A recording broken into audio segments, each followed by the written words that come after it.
Hello everybody and welcome back to HighSpeedDaddy.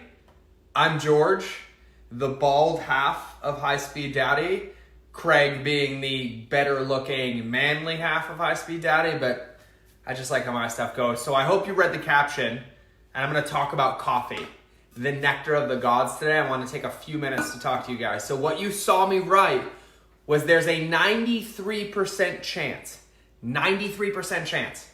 that your coffee is poisoning you. Now here's the beautiful thing about stats. 80% of all stats are made up. I just made up that number because I think it's actually more like 99%. And I'm gonna tell you why in a minute and what to look for. So a little bit of context. I'm a HighSpeedDaddy. I am the other half of HighSpeedDaddy, but I also used to own a coffee company. So there was a time in my life where I owned a coffee company and I dove in for many years on everything coffee, sourcing, quality, value, the region, the climates, the microclimates, the irrigation, the roasting, the drying, the brewing, like all of it. And I became a coffee aficionado or a coffee sommelier, if you would so choose to call me that. And so in HighSpeedDaddy, we just launched a brand new blog post for you called The 5 Coffee Benefits for Busy Parents. Now, I'm a busy parent, Craig's a busy parent, we're all busy parents, and here's the secret. I actually don't drink coffee. I used to, and I love it, and now I'm starting to add it back into my life, but more so 1 to 2 times a week intentionally, and not every day as a part of a habit or routine. And so I'm gonna cover both in a minute, but first, let me talk about the poison in your coffee. Now, I want to talk about this by asking you a question, okay? So, I hear this all the time from people, and I'm sure you might have said this. I drink coffee, but it makes me jittery, or every time I drink coffee, I get sweaty, or every time I drink coffee, I get antsy, right? And I'm like, okay, cool. I was like, do you ever drink tea? And they're like, yeah. I'm like, what kind? They're like, black tea. I'm like, cool. I was like, well, when you drink black tea, do you get sweaty? And they're like, no. I was like, when you drink black tea, do you get jittery? And they're like, no. Like, when you drink black tea, do you get irritable or antsy? And they're like, no. And I was like, but black tea has the same amount of caffeine. And so here's the secret. Most coffee that is out on the market is full of mold.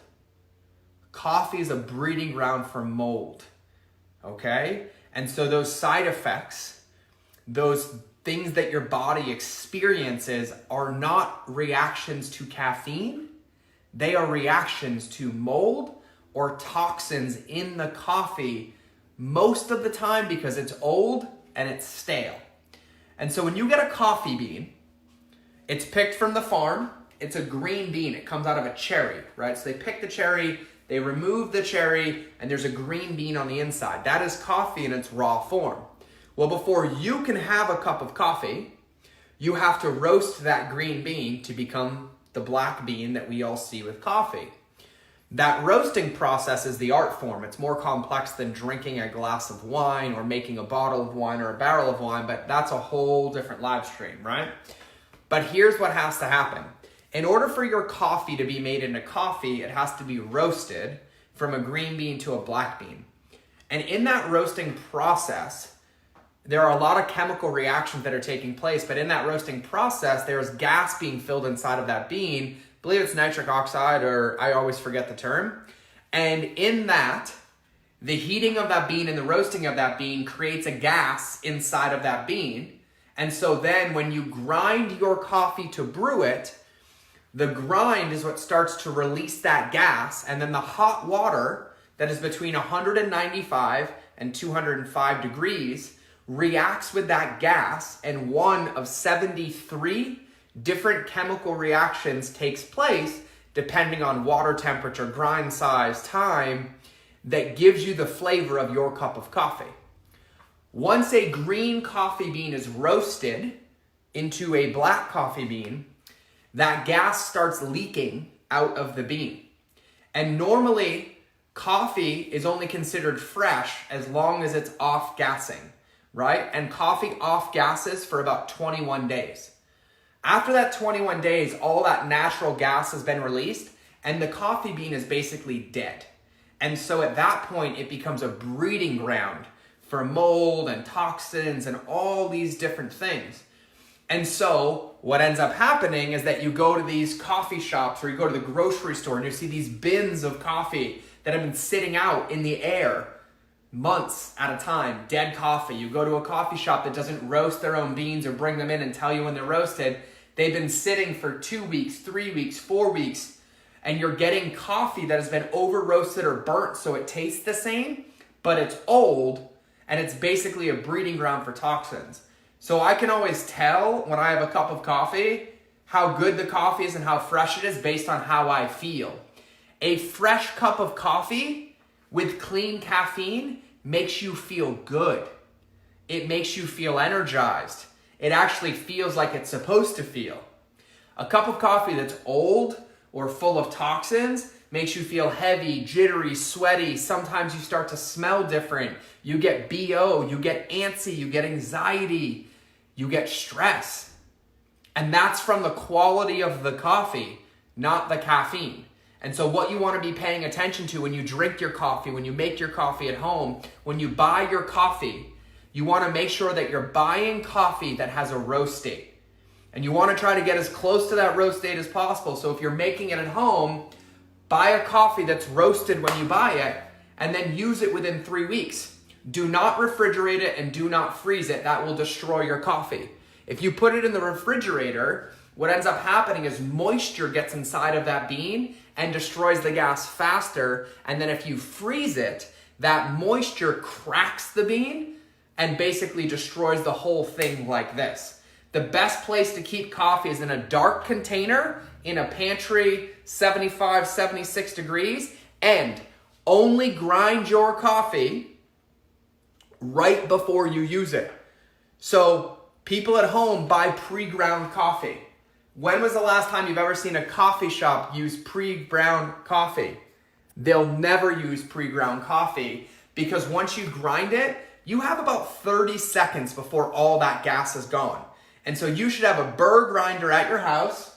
Mine's in the pantry, that's just my kettle and my blender. You should have a burr grinder in your house and then grind your coffee fresh and then make it and use it within 3 weeks. So many coffee shops out there all over the world ship to you, they grind it. I mean, they don't grind it, they roast it fresh and they send it to you. I used to use old Bisbee roasters. I find local coffee shops where I live that roast it. Or when I travel, I'll find a local coffee shop and I'll call them, like, can you ship it to me? And they'll roast it and ship it in 2 days. And then I have 14 days to drink it, which is why a lot of high quality coffee shops don't sell 1 pound bags.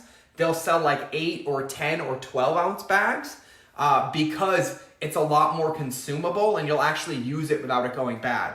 And so I wasn't joking. There's honestly a chance that if you drink coffee, if you drink caffeine and you get sweaty or if you get jittery, that there's mold, mycotoxins or poison in that coffee, and simply cleaning up your coffee, cleaning up the source of your coffee will absolutely change that dynamic for you. So that ended up being a lot longer than we thought. And so I'm going to leave that nugget with you guys today. And of course, in the description or in the comments, we link to the new blog post, and I'm not going to pretend to have it memorized. I'm going to tell you, we covered the 5 coffee benefits for busy parents.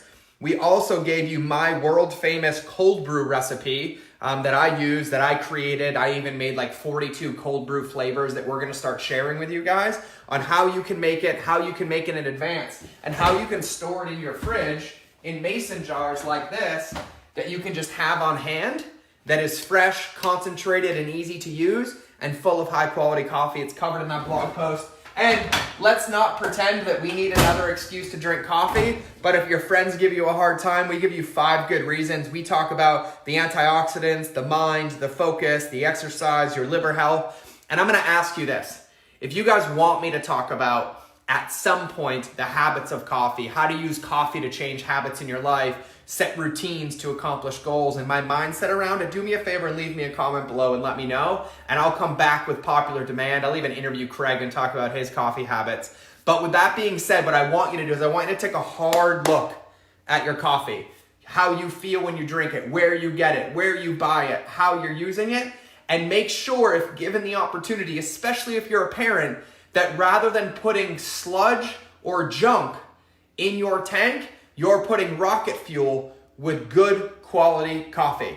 And so the link to the cold brew recipe is going to be in the comments. Craig, if you could drop a link in the comments right now, because I know you're watching, that would be amazing.